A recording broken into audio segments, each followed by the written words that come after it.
श्रोताओं, इस दुनिया में कोई भी किसी का अपना नहीं है। अगर आपको भी लगता है कि इस दुनिया में हर कोई अपना है, तो आप बिल्कुल गलत हो। क्योंकि जब आपको उन लोगों की जरूरत पड़ेगी तो कोई भी साथ नहीं देगा। ये एक कड़वा सच है। आप लोग इसे जितना जल्दी अपने दिमाग में बैठा लो, उतना ही आप लोगों के लिए अच्छा होगा। नमस्कार श्रोताओं, स्वागत है आप सभी का सुविचार विद दीप्ति यूट्यूब चैनल पर। तो चलिए इस कहानी के जरिए पता करते हैं कि सच में कोई भी अपना है भी या नहीं। आप लोग इस कहानी में हमारे साथ अंत तक बने रहें, क्योंकि आधा अधूरा ज्ञान विष के समान होता है। तो चलिए बिना समय बर्बाद किए कहानी को शुरू करते हैं। बहुत पुराने समय की बात है। एक गांव में एक दुखी परिवार रहता था। उस परिवार में 7 लड़के और 1 लड़की थी। उन 8 के माता पिता जल्दी ही गुजर गए थे, तो बच्चों ने भी जल्दी ही अपनी अपनी जिम्मेदारियां समझ ली थी। शुरू में सबको गुजारा करने में काफी परेशानी हुई थी, लेकिन समय के चलते सब कुछ उन्हें आसान लगने लगा था। अब उन्होंने माँ बाप के बिना जीना सीख लिया था। वो 7 भाई और 1 बहन इस गांव में बड़े प्यार से मिलजुल कर रहते थे। दिन निकलते ही 7 भाई शिकार के लिए निकल जाते और बहन सबके लिए खाना पकाती थी और घर के बाकी के दूसरे कामकाज करती थी। भाई जब जंगल से वापस आते तो साथ में बड़े बड़े जानवर, पक्षी आदि को मार कर लाते थे। वह 7 भाई जो भी चीज लाते थे, बहन उनके मांस को बड़े चाव से पकाती थी और सब भोजन करके बड़ी तृप्ति का अनुभव करते थे। ऐसे ही दिन गुजर रहे थे। एक दिन की बात है, 7 भाई जंगल में शिकार करने के लिए गए थे। शाम होने वाली थी। बहन सबके लिए खाना बना रही थी। जब वो सब्जी बनाने के लिए उस सब्जी को काट रही थी, तभी चाकू की तेज धार से उसकी एक उंगली कट गई। अब उस कटी हुई उंगली से खून की धारा बहने लगी। अब बहन ने सोचा, यदि मेरे भाइयों ने मेरी कटी हुई उंगली देखी तो मेरे भाई बड़े दुखी हो जाएंगे। इसलिए उसने ये सोचा कि अपने भाइयों को ये बात नहीं बतानी चाहिए और उनसे छिपा कर रखना चाहिए। उसने बहते हुए खून को अपनी ओढ़नी से पूछना चाहा, किंतु उसने सोचा कि उसके भाई उसकी ओढ़नी में लगे हुए खून के धब्बों को देखेंगे तो मुझसे पूछेंगे। फिर उसने सोचा कि चलो दीवार पर पोंछ देते हैं, लेकिन फिर उसने सोचा कि दीवार पर खून को पोंछना ठीक नहीं रहेगा। उसने सोचा, अगर मेरे भाइयों ने देख लिया कि दीवार पर खून पोंछा हुआ है तो वह मुझसे अवश्य पूछेंगे और फिर मुझे बताना पड़ेगा और वह फिर परेशान हो जाएंगे। फिर बहन बेचैन होकर इधर उधर घूमने लगी, लेकिन उसे कोई ऐसी जगह नहीं मिली जहां उसका बहता हुआ खून उसके भाइयों की नजरों से बच सके।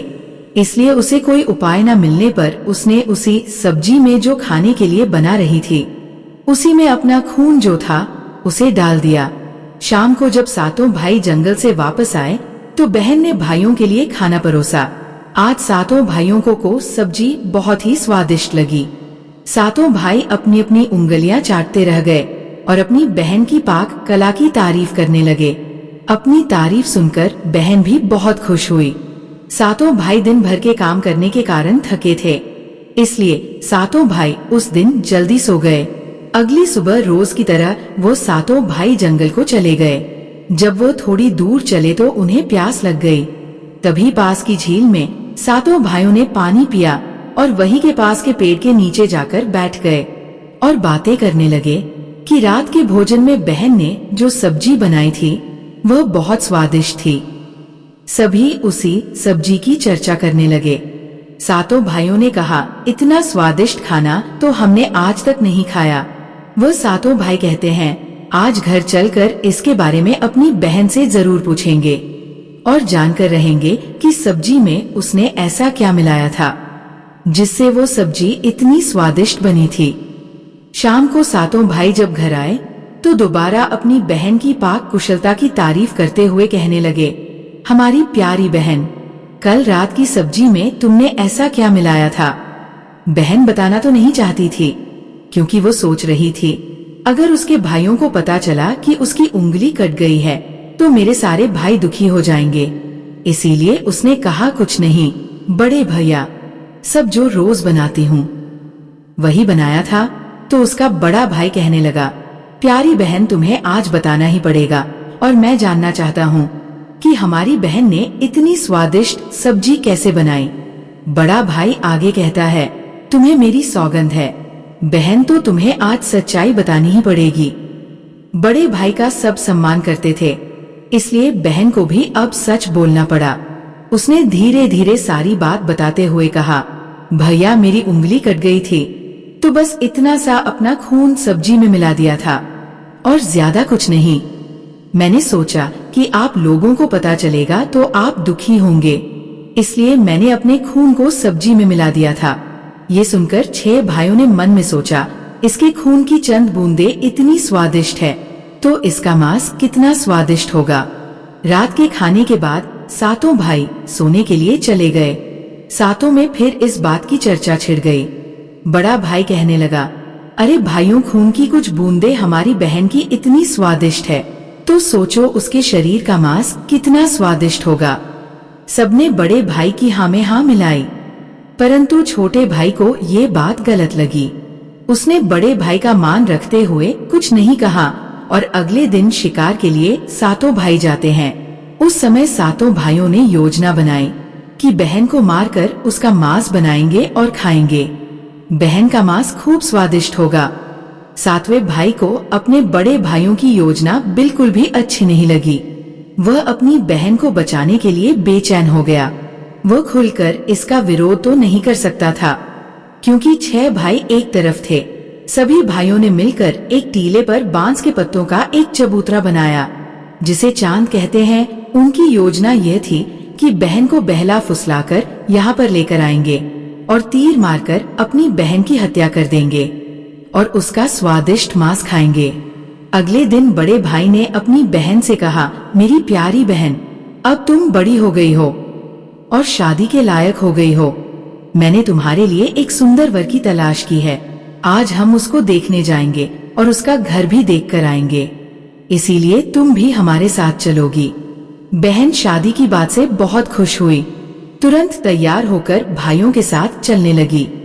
चलते चलते जब बहन थक गई तो वो अपने बड़े भाई से पूछने लगी, भैया मेरा ससुराल अब कितना दूर है? तब बड़ा भाई बोला, बस अभी कुछ देर में हम पहुंचने वाले हैं। और बड़ा भाई बोला, वह देखो बहन, दूर से दिखाई दे रहा है। बड़ा भाई उसी टीले पर बने चांद को दिखाते हुए बोला, देखो मेरी प्यारी बहन, तुम्हारा ससुराल जहाँ तुम राज करेगी। ये सुनकर बहन आनंदित हो उठी। चांद पर पहुँचने के बाद बड़े भाई ने अपने छोटे भाइयों को आदेश दिया, अपनी बहन को एक रस्सी के सहारे से बांस के खंभे से बांध दो। सभी भाई मिलजुल कर जल्दी से बहन को बांधने लगे। बहन अपने सभी भाइयों को हत्यारे के रूप में देखकर उसका हृदय हाहाकार करने लगा। वह ईश्वर को याद करते हुए कहने लगी, हे ईश्वर, अब तुम ही मेरा सहारा हो। मेरे 7 भाई मेरी हत्या करना चाहते हैं। इनमें से एक भी ऐसा नहीं है जिसके दिल में मेरे लिए दया और प्रेम हो। 7वें भाई को बहन की पुकार पर दया आ गई, परंतु 6 भाइयों का विरोध करने का साहस वो नहीं जुटा पाया। बहन को निर्ममता से बांधने के बाद बड़े भाई ने सबको बारी बारी से उस पर प्रहार करने का आदेश दिया। बड़ा भाई सबसे पहले हाथों में धनुष बाण लेकर जब अपनी बहन पर प्रहार करने को आगे बढ़ा, तब बहन भाई के सामने हाथ जोड़कर करुण स्वर में कहने लगी, मारो मारो भैया, छाती में लक्ष्य करके, तुम्हारा तीर जंगल को जाएगा। भैया मारो मारो भैया, छाती में लक्ष्य करके। भाई ने कठोरता दिखाते हुए तीर चलाया, परंतु उसका निशाना तो अचूक था, परंतु आज विफल हो गया। उसके बाद अब दूसरा भाई तीर मारने को तैयार हुआ। बहन ने उसके आगे भी हाथ जोड़कर वही करुण रूपी गीत गाया, उसका भी निशाना चूक गया। इसी तरह सभी भाइयों ने बारी बारी से बहन की छाती को लक्ष्य करके तीर मारने की कोशिश की, परंतु बहन हर बार यही दोहरा रही। 6 भाई लक्ष्य भेद करने में असफल रहे। अब 7वें भाई की बारी थी। उस 7वें भाई से 6 भाई कहने लगे, भाई पूरी ताकत से तीर चलाना और बहन को एक बार में मार देना। यदि तुम्हारा निशाना चूक गया तो तुम जिंदा नहीं बचोगे, हम सब तुम्हें मार देंगे। बहन ने छोटे भाई की जान बचाने के लिए अपनी जान न्योछावर कर दी। और अपने छोटे भाई को बचाने का निश्चय किया। वो ईश्वर से प्रार्थना करने लगी, हे ईश्वर, मेरे भाई का तीर मेरी छाती भेदने में सफल हो जाए। वह फिर करुण गीत गाने लगी, मारो मारो भैया, छाती में लक्ष्य करके, भैया छाती में लक्ष्य करके, तेरा तीर मेरी छाती भेद जाए। छोटे भाई ने तीर चलाया, उसका तीर बहन के माथे पर जा लगा। वह दर्द से तड़प उठी। कुछ देर तड़पने के बाद उसके प्राण त्याग दिए। सातों ने मिलकर अपनी बहन का मृतक शरीर नीचे उतारा। 6 भाइयों ने मिलकर बहन के शरीर को छोटे छोटे टुकड़ों में काट डाला। बड़े भाई ने 7वें भाई को जंगल से लकड़ी और पानी लाने का आदेश दिया। छोटा भाई पानी और लकड़ियों के साथ साथ कुछ मछली और केकड़े भी ले आया था। वो अंदर ही अंदर बहुत दुखी था। उसके भाई बहन का मांस बड़े शौक से पका रहे थे। छोटा भाई बहन के मांस के साथ मछली और केकड़े भी पकाने को डाल दिए, जिससे उसने अपने खाने का जुगाड़ कर लिया। चावल और मांस तैयार हो गया। छोटे भाई ने पहले ही अपने बैठने के स्थान पर एक छोटा सा गड्ढा खोद लिया था। उसने अपनी बहन के मांस को चुपके से उस गड्ढे में डाल दिया और मछली और भात खाने लगा। बाकी 6 भाई बहन की हड्डियां चबाने लगे तो छोटा भाई केकड़ा चबाने लगा। जब सबने बहन के शरीर का स्वादिष्ट मांस खाकर अपना पेट भर लिया तो बड़े भाई ने 7वें भाई से कहा कि जूठा साफ कर दो। तब छोटे भाई ने, जो बहन की बची कुची हड्डियां और शरीर के अन्य भाग जैसे सर, नाखून, पंजे, इन सबको इकट्ठा करके एक गड्ढे में डाल दिया और ऊपर से मिट्टी से ढक दिया। कुछ समय बाद जहाँ पर बहन के मांस के टुकड़े डाले गए थे, उस स्थान पर बांस का एक पौधा उगाया था। धीरे धीरे वहाँ पर बांसों का झुंड बन गया। एक बार एक संत आए और उसी बांस के झुरमुट तले छुपकर मलम करने लगे। उसी समय आकाशवाणी हुई, संत दुर्गंध आ रही है, संत दुर्गंध आ रही है। बार बार ये आकाशवाणी सुनने के बाद संत ने झटपट उस स्थान को साफ कर दिया। उस संत ने झुरमुट में से एक बांस को काट लिया और अपने साथ ले गए। उस बांस को काटकर संत ने एक बहुत ही सुंदर बांसुरी बनाई और उसे बजाकर दिन भर लोगों के घर जाकर भिक्षा मांगने लगे और बदले में खूब सारा उपदेश देने लगे। एक दिन की बात है, संत भिक्षा मांगने के लिए उसी गांव में चले गए जहाँ पर उस बहन के 7 भाई रहते थे। जैसे ही वो संत बड़े भाई के द्वार पर गए, जैसे ही संत ने बांसुरी बजाना शुरू किया, उसमें से आवाज आई, है दुश्मन सबसे बड़ा नहीं बाजोरे बांसुरी, बड़े भाई के घर नहीं बाजोरे बांसुरी। बांसुरी आगे बोली, दया प्रेम सब छोड़कर रिश्ते में यही दाग लगाया है, नहीं बाजोरे बांसुरी। इस तरह की करुण आवाज सुनकर बड़े भाई के पसीने छूटने लगे। उसने अपनी पत्नी से कहा कि इस योगी को तुरंत भिक्षा दो और यहाँ से विदा करो। उसकी पत्नी ने वही किया, योगी को तुरंत भिक्षा देकर विदा कर दिया। इसी तरह योगी बाबा बारी बारी से 6 भाइयों के द्वार पर गए। उनके घर जाते ही बांसुरी से स्वयं वही गीत बजने लगा। उन 6 भाइयों ने भी अपनी पत्नी को तुरंत ही कुछ भिक्षा देकर संत को विदा करने को कहा। उन 6 भाइयों के मन में डर समा गया कि कहीं अगर ये संत ज्यादा देर रुका तो पोल खुल जाएगी कि अपनी बहन की हत्या इन्होंने ही की है। अब अंतिम समय 7वें भाई के द्वार पर आया। जैसे ही वो योगी वहाँ पहुँचे, 7वां भाई अभी तक कुंवारा था और अकेले रहता था। जब योगी बाबा उसके द्वार पर उपस्थित हुए तो बांसुरी बोल उठी, बाजोरे बांसुरी, मेरे सबसे छोटे भाई के घर मेरे छोटे भाई ने मन की बात में छुपा कर रखी है। युग युग की वो बांसुरी बोली, यही है मेरे सबसे प्यारे भाई का घर।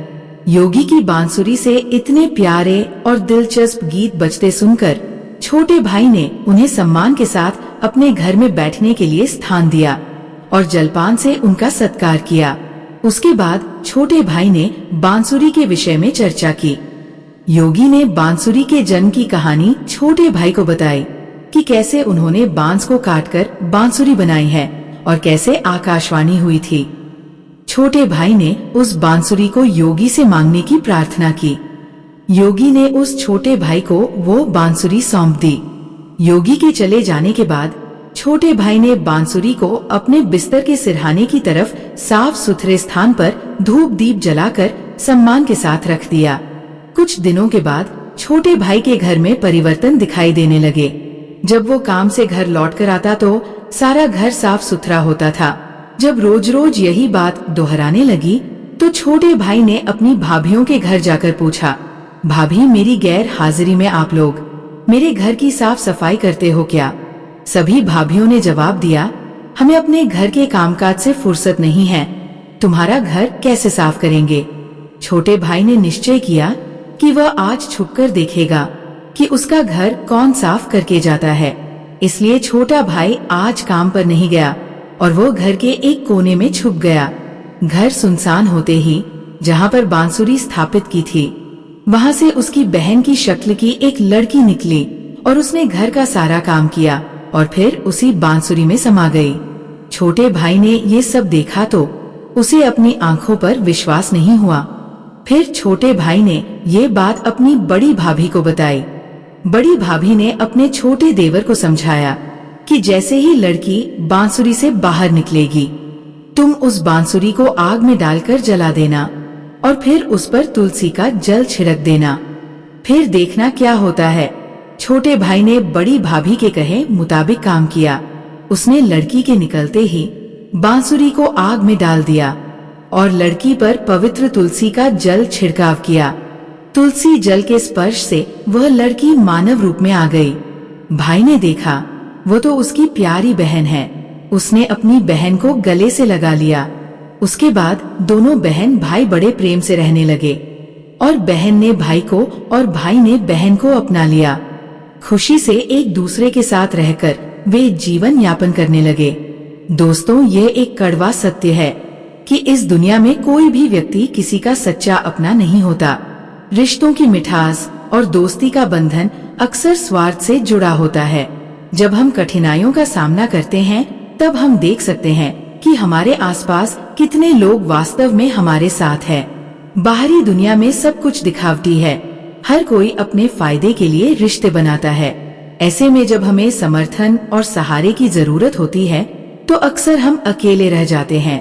ये समझना जरूरी है कि असली अपनापन उस समय ही प्रकट होता है जब बिना किसी स्वार्थ के कोई हमारी मदद करता है।